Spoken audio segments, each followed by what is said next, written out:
First, open the Epson scan software on the computer. The software has 4 modes. Home mode is the recommended setting. However, information on the other modes is available in the scanner manual, which is saved as a PDF on the desktop of the computer.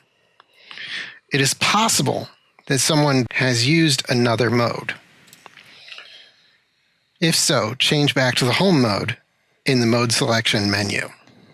The others are full auto mode, office mode, and professional mode.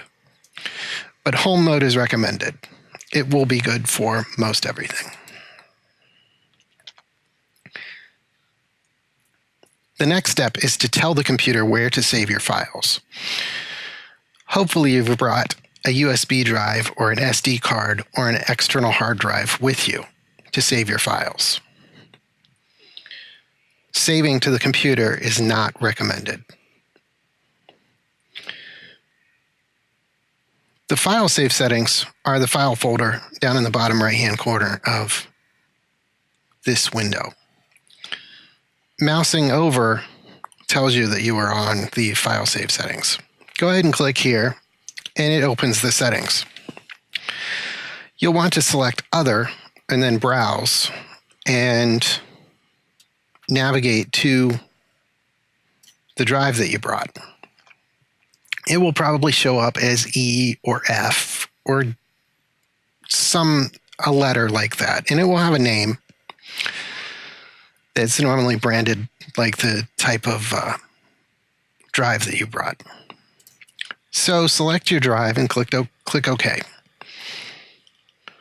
The next step at this screen is to put a file name prefix. That will be the name of your files. You can use your last name or something as simple as scan, or perhaps your last initial. And then go over here to the start number and make it 001.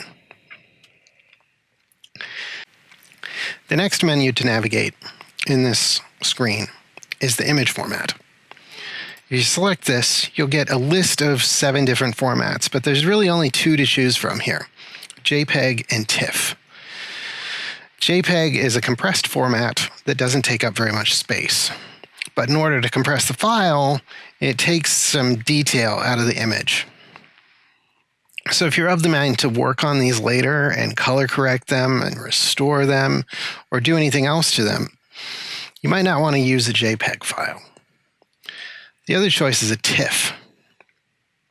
These are not compressed. They take up a lot of space. So if storage is an issue for you, if you have a drive with small capacity that you put in the computer, you might not want to choose TIFF because you're not going to be able to save very much. If you have something in that 8 gigabyte to 16 gigabyte and above range, you will be fine with TIFF. And if you're going to do any restoration work or color correction after scanning, it's much better to have the TIFF image. So TIFF is recommended.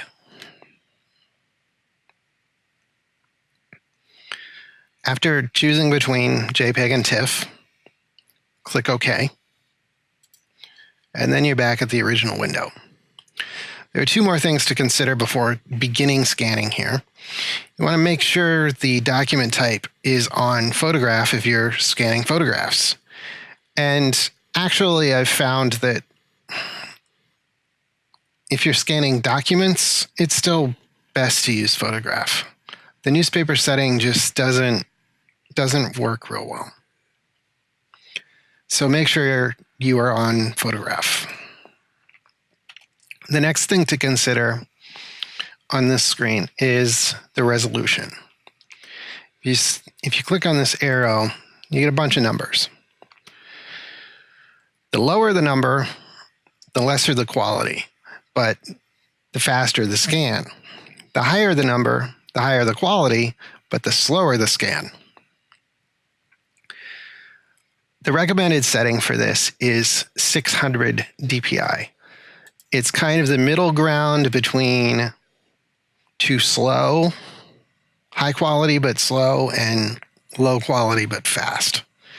They're large enough to get blown up as 8x10s most of the time, and it's a good setting to choose.